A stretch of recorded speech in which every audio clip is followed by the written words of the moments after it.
Good afternoon. My name is Charles Chestnut. This afternoon I will be sharing with you factors impacting teacher recruitment, development, and retention. I will also be sharing information regarding school improvement efforts in North Carolina and the United States from both a historical perspective and present day. So, what's currently happening in education with teacher recruitment, development, and retention? Things are a little challenging. Frozen teacher salaries, loss of funding to teacher education programs such as the North Carolina Teaching Fellows, teacher dismissals and resignations, loss of teacher tenure, and the retirement of the baby boomers is significantly impacting the teacher pipeline.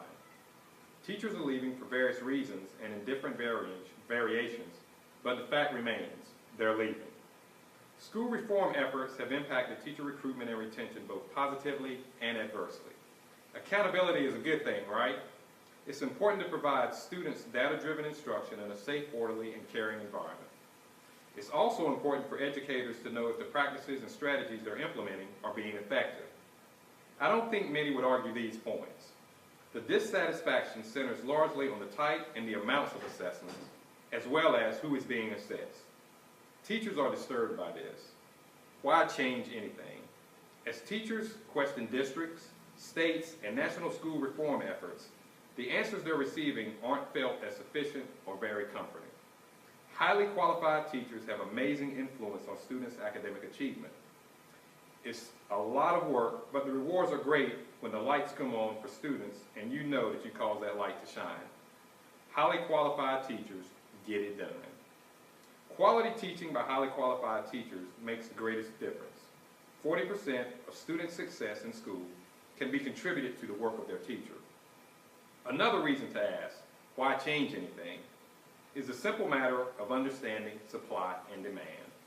In the next 10 years, America will need 2.2 million new teachers. Our colleges and universities are only expected to produce about 1.4 million new teachers. What do educators need to do to meet the challenge of increasing student achievement for all students? What do we need to do to meet the needs of those responsible for teaching students 21st century skills and knowledge? Part of the answer lies in teacher preparation. Preparation to go into the workplace and be productive. In providing appropriate services to children and communities, local education agencies and building level principals are expecting certain non-negotiable behaviors to be firmly in place for classroom teachers. The first is management of student behavior. You can't teach if you have no control. The second is instructional presentation. Instructional presentation involves a teacher's ability to provide rigorous and relevant teaching and a variety of student learning modalities. Educators refer to learning modalities as differentiation.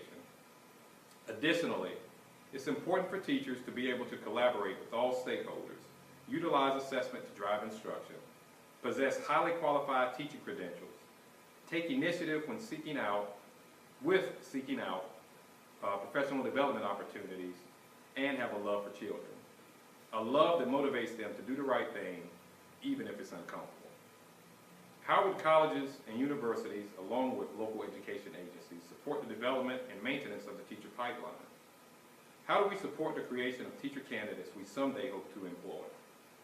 As early as high school, school districts should identify students with an aptitude for success as a teacher. LEAs and universities should develop support structures for prospective teacher candidates.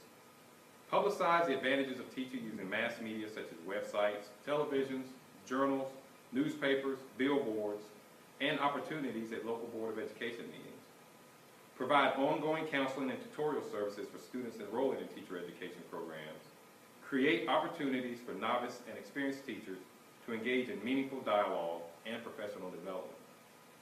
Attempt to solve the amount teachers are paid and consider alternatives in the way teachers are paid. This could occur through the implementation of monetary incentives for highly qualified teachers, merit pay, base pay increases, and a bi-weekly pay schedule. Money matters, but so does collegiality, time to network with peers, and strong instructional leadership. The input will ultimately produce the output. We have a chance to develop and implement things in the village to ensure positive output. An output that can be of great benefit to all of us. Thank you.